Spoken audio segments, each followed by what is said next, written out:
Bon là c'est une vidéo que je devrais peut-être pas faire, mais on est sous la lumière, il est tard le soir. Aujourd'hui là j'étais, on est le dimanche de Pâques, passé un petit peu de temps sur Facebook et j'ai vu ces espèces d'affrontements entre les vieux et les jeunes. Oui, les vieux, on a les jeunes, on a le courage de faire les choses, on y va, vous critiquez un tel, il y a un YouTube channel là qui s'appelle avec le nom d'un navigateur célèbre, et puis les plus anciens qui critiquent, oui mais il fait n'importe quoi, machin, etc. Et ça me terrorise de voir le monde dans lequel on vit. Alors, vous savez les gars, je vais vous donner la meilleure moyen déjà, comme disait Brassens, on est tous le con de quelqu'un. Hein. Là, je ne fais rien dans l'affaire. Quand on est con, on est con. On est tous des cons. Donc il faut arrêter ce truc. On est jeune, on a la fougue, et on est vieux, on a le savoir. Ce qui est une chose juste, mais il y a tout un tas de mecs là derrière leurs ordinateurs. Je sais pas, je leur foutrais des... Tu vois, déjà, si t'es derrière ton ordinateur en train de regarder une vidéo, c'est que t'es pas en mer. Donc déjà, tu devrais te poser la question, pourquoi je suis pas en mer en train de faire un tour du monde alors que les autres le font? C'est la première question. Et à ça, j'ai une réponse qui est simple, c'est-à-dire que tu veux préparer un tour du monde, tu veux y arriver, c'est facile, regarde. Déjà, tu vas te mettre une date butoir, parce que tous les gens qui ont réussi dans la vie, ils se sont dit, là, je démarre. Et il n'y a aucune raison pour reculer cette date. Déjà, ça, c'est la première chose. Tous ces mecs-là, qui veulent partir demain, l'année prochaine, ils partiront jamais parce qu'ils n'ont pas de date butoir. Donc déjà, il faut que tu aies une date butoir. Et maintenant, tu vas faire une liste avec tout ce que tu as à apprendre. Et tu t'y connais rien en gel-cote? Ce week-end, au lieu d'aller faire la fête avec tes potes ou d'aller voir tes petits-enfants ou quoi que ce soit, parce qu'on a tous, pendant nos âges, tu vas aller sur un chantier qui est à 250 km de chez toi, tu vas prendre ta bagnole, et on est au mois de janvier, et tu vas aller voir un mec faire du gel-cote. Et tu vas y aller 2 semaines, 3 semaines, 4 semaines, 5 week-ends d'affilée. Et ouais, ça va te coûter de l'argent, mais c'est ça, c'est un apprentissage, mec. L'apprentissage, il n'est pas gratuit. Et le mois prochain, tu vas aller voir un mec qui sait faire de la mécanique. Tu vas apprendre la mécanique. Et le mois prochain, parce que... Pourquoi on part pas? On part pas parce que... Et là, tu vois, on va se regarder dans les yeux, il n'y a pas de mensonge. Ou tu te mens à toi-même, et t'as pas envie de le faire, vraiment. Donc si t'as pas envie de le faire, arrête de nous emmerder sur les réseaux sociaux avec... machin fait ci, machin fait ça, laisse ceux qui ont envie de le faire, ou t'as peur. Et ce qui est encore pire, parce que pourquoi t'as peur? Il y a 40 ans, il n'y avait pas de GPS, je pense qu'il n'y avait pas un tiers des mecs qui font, un dixième des mecs qui font du bateau aujourd'hui qui font du bateau. Aujourd'hui on a tout, on peut prendre la météo, on l'a à l'avance, on a des GPS pour savoir où on peut aller, on a de la cartographie, on a des téléphones satellites. Pourquoi tu traverses pas ce putain d'Atlantique où tu vas pas faire un tour du monde? Pourquoi? Il y a une raison à ça.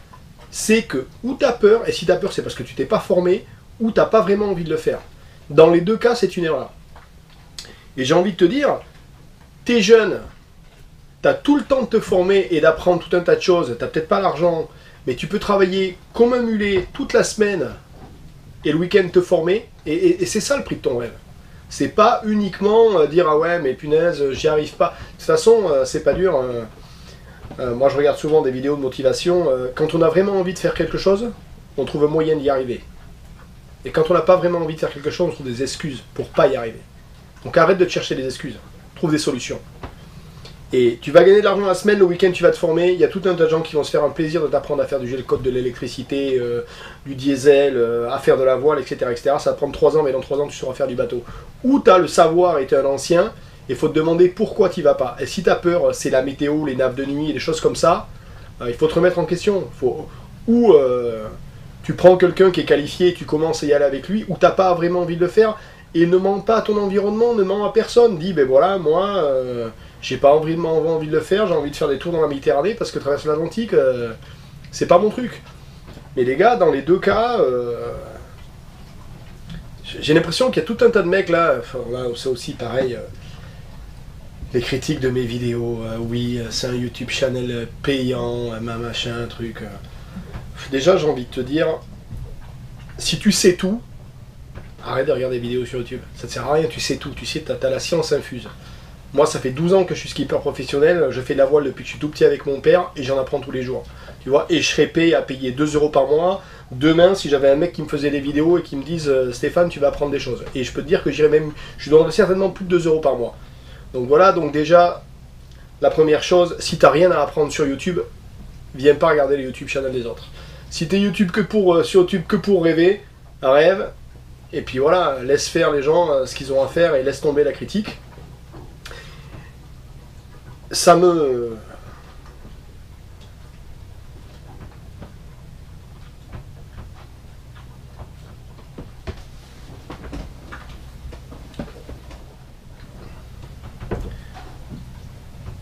La différence entre un mec qui le fait et un mec qui le fait pas, c'est cette phrase de Christophe Colomb, hein, quand il est devant l'église et qu'il dit, vous savez, la différence entre vous et moi, c'est que moi je l'ai fait et vous pas. Et vous savez, il y a tous ces YouTube channels là, Babylone autour du monde, Joseph au bord du monde, Guardian autour...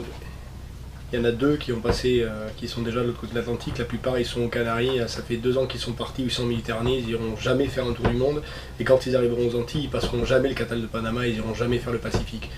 Donc déjà là, c'est ça, c'est pareil.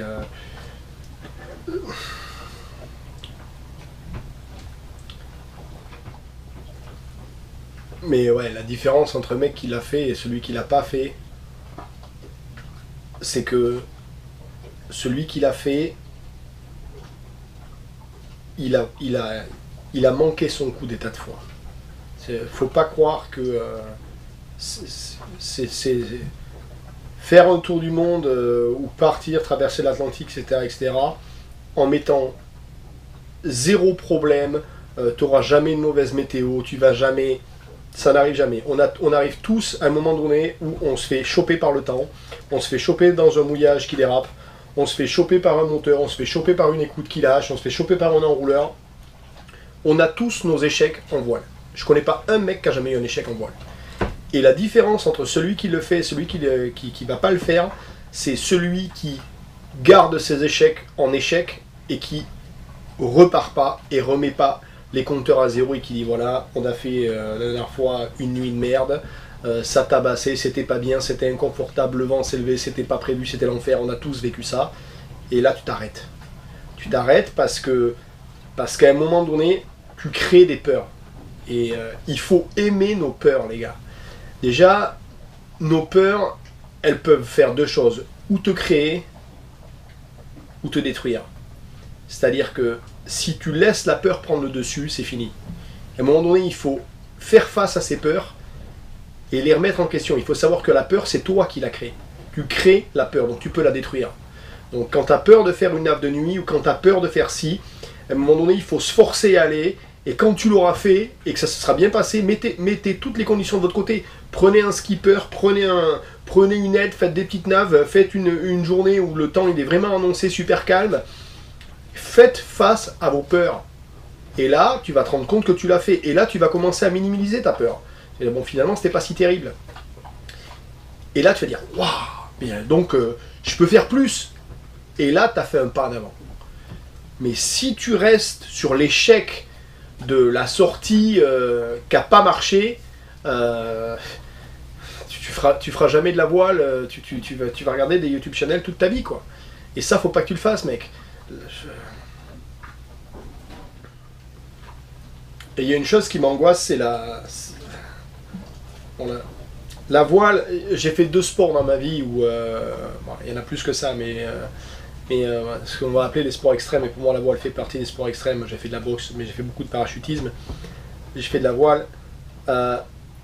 C'est des sports où premièrement on est tous humbles, et il n'y a pas de temps mort. C'est-à-dire que quand tu es dans du mauvais temps pendant 48 heures, tu peux pas dire je m'arrête sous un pont, je vais attendre que la pluie elle passe et que le vent s'arrête. Donc tu es au milieu et là il faut faire face. Et ce que j'arrive pas à comprendre, c'est que sachant qu'on fait face à un milieu hostile, et qu'on est des tas d'internautes à partager quelque chose qu'on adore, hein, c'est la voile, tu vois, on arrive à cracher sur le voisin, tu vois. On arrive à être sur Facebook et à réussir à creuser mais c'est quoi le but? C'est qu'il se suicide, le mec, ou quoi? Tu vois, t'es en train de creuser la tombe de ton voisin, il fait ci, il fait ça, il fait ça. Mais qui n'a jamais fait l'erreur, quoi? Qu'on me jette la première pierre, quoi. J'ai fait des tas de conneries en voile, et j'en ferai encore, et le mec qui est en train d'apprendre et qui essaye, au lieu de...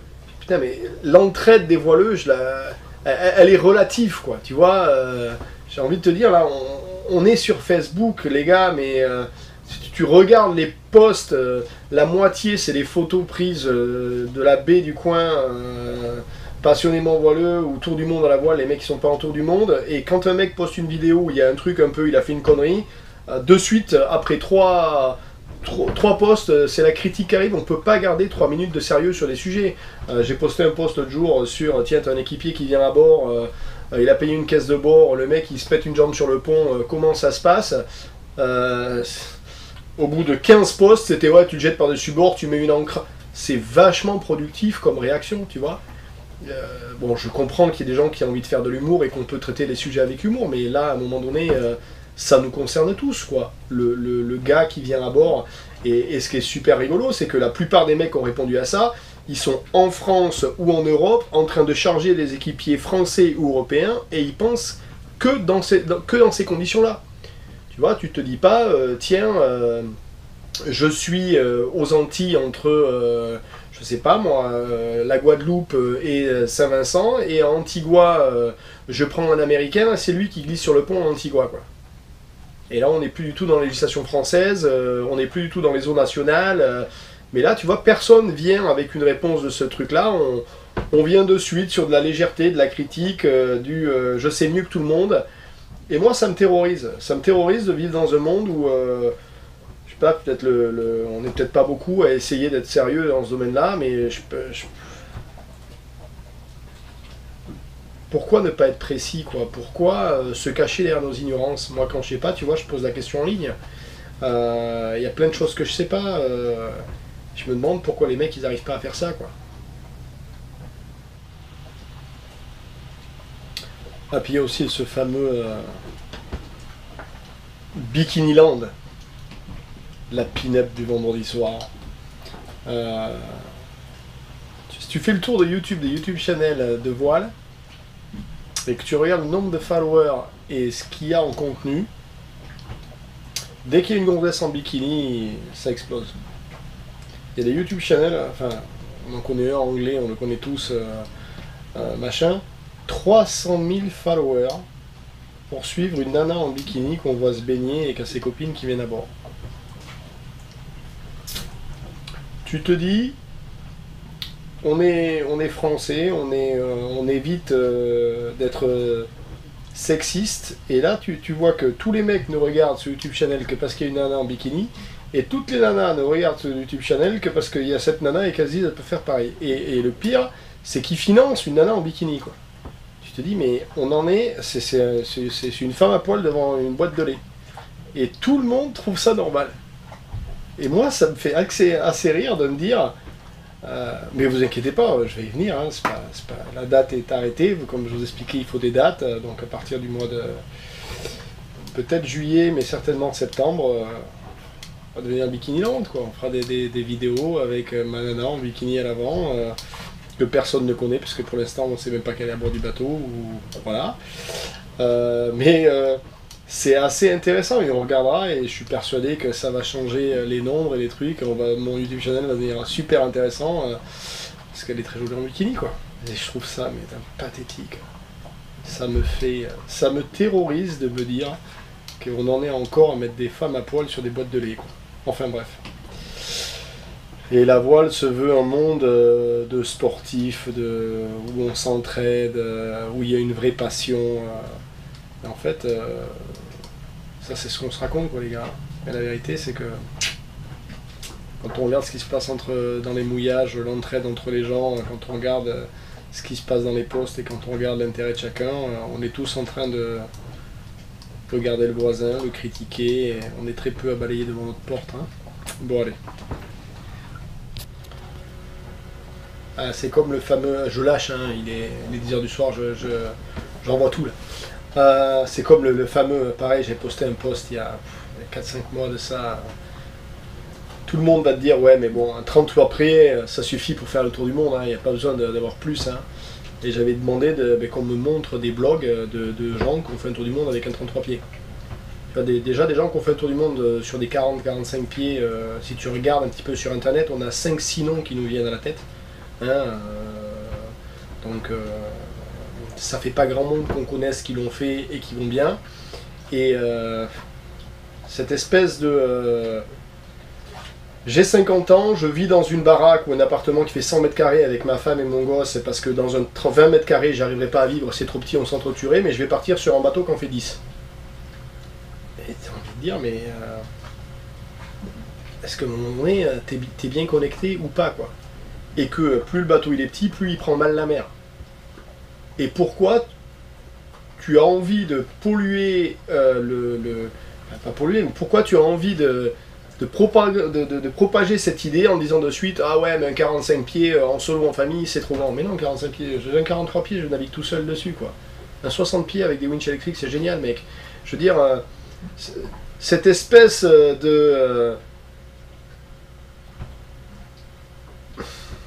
je sais pas, j'arrive pas à comprendre qu'on envoie les gens au casse-pipe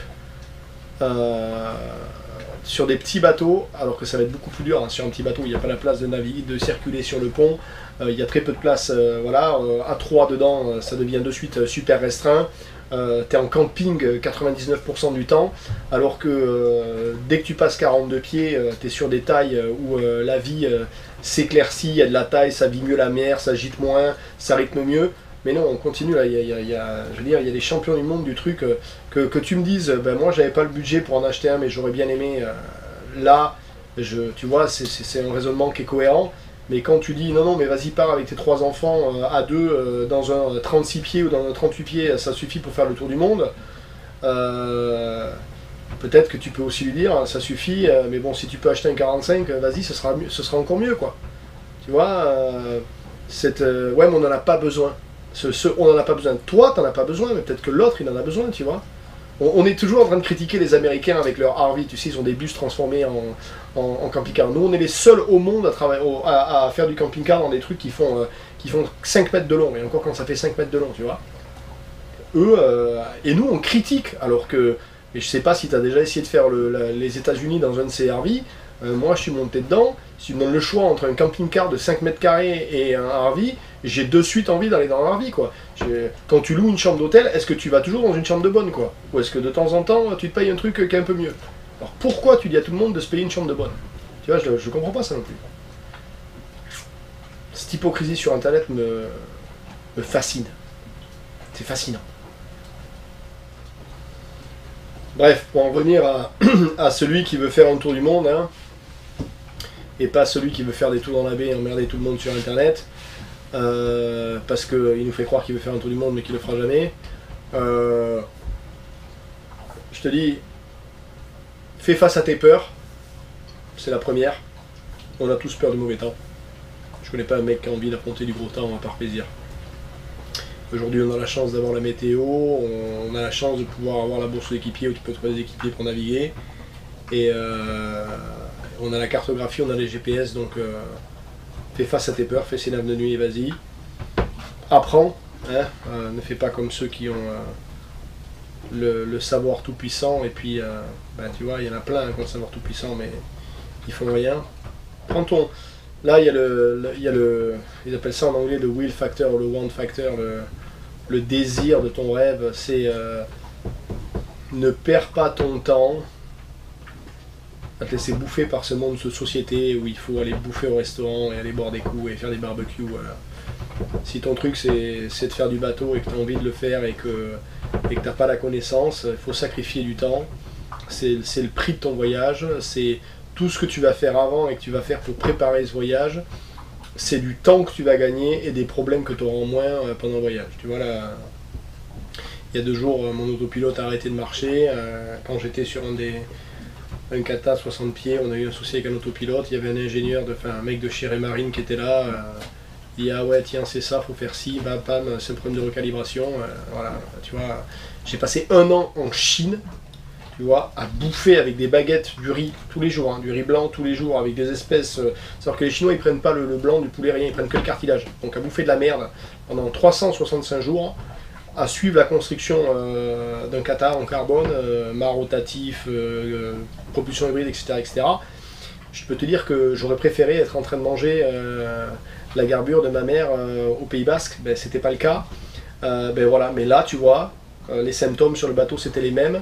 Le temps que j'ai passé là en Chine, eh ben, ça les valait parce que 2 heures plus tard, mon bateau, ben, mon autopilote il marchait, et en solo, un autopilote c'est quand même hyper important.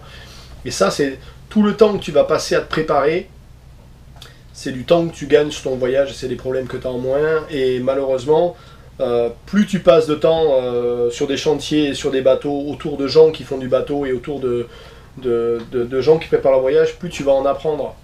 Et les apéros sur le ponton, c'est génial, hein, mais t'apprends rien, quoi. Donc laisse tomber les apéros sur le ponton, t'auras peut-être pas une bande de potes, mais toi t'es le mec qui va y aller de l'autre côté, quoi. Et les anciens, aujourd'hui, si vous faisiez de la voile il y a 30 ans sans GPS et que vous naviguez et qu'aujourd'hui vous le faites pas, je vous comprends pas. Je ne vous comprends pas. Et il y en a plein là que j'ai en Patreon, etc., si tu vois là, j'ai des mecs qui sont là, peut-être que cette vidéo, il y a un mec qui est dans sa chambre d'hôpital, qui a le cancer, et qui est en train de, j'ai des mecs voilà, qui sont sur Patreon, tu vois, qui sont sur leur lit d'hôpital, qui m'envoient régulièrement des emails et qui me disent, tu vois Steph, je te suis, je suis dans mon lit d'hôpital, je suis en train de gagner la maladie, si je gagne la maladie, je vais le faire. Et lui, il donnerait tout ce qu'il a au monde pour être à ta place, tu vois, être là et juste avoir peur d'y aller, tu vois, et se trouver des excuses. Il y a des mecs qui sont sur les fauteuils roulants. J'ai un mec qui m'a écrit là sur un fauteuil roulant, il m'a demandé s'il pouvait faire équipier à bord. Je suis en train de me demander comment je vais pouvoir le recevoir. Le problème, c'est ce putain d'escalier pour aller à la selle. Mais je suis en train de me poser la question de lui donner son rêve, tu vois. Je suis pas en train de me dire, ah putain, qu'est-ce que je vais foutre avec un handicapé à bord. Non, pas du tout, quoi. Le mec, il a pas de jambes. Et tu vois, lui, il a envie de faire de la voile, quoi. Et lui, il est prêt à traverser l'Atlantique, quelles que soient les conditions, etc. Il n'a pas d'excuses, le mec. Et je crois qu'il faut essayer de se trouver des excuses, il faut y aller, quoi. Les meilleurs.